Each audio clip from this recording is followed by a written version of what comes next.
ٹھٹھہ سے آزاد بروہی کی رپورٹ کے مطابق قومی عوامی تحریک ضلع ٹھٹھہ کے رہنماؤں آزاد خشک، یاسر جاکرو، حق نواز لاشاری اور مرتضی لاشاری نے عوامی پریس کلب ٹھٹھہ میں پریس کانفرنس کرتے ہوئے کہا کہ سندھ کے 29 اضلاع کے ڈپٹی کمشنرز سندھ میں دوسرے صوبوں اور افغان پٹھانوں کو جعلی ڈومیسائل بنا کر سندھ کے عوام کے حقوق پر ڈاکہ مار رہے ہیں، جس میں سندھ حکومت ان کے ساتھ ملوث ہے۔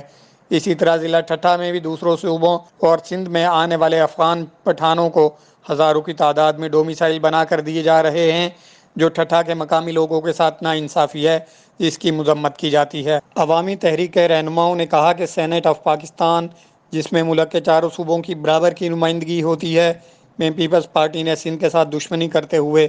پنجاب کے لوگوں کو منتخب کروا کر سندھ دشمنی کا ثبوت دیا ہے۔ انہوں نے کہا کہ دوسرے صوبوں کے لوگوں کے سندھ سے بنے ڈومیسائل ریجیکٹ کیے جائیں اور سندھ میں رہنے والے غیر مقامی لوگوں کو سندھ کے اداروں اور انڈسٹریز سے نکال کر وہاں پر مقامی لوگوں کو بھرتی کیا جائے تاکہ مقامی لوگوں سے احساس محرومی ختم کیا جا سکے۔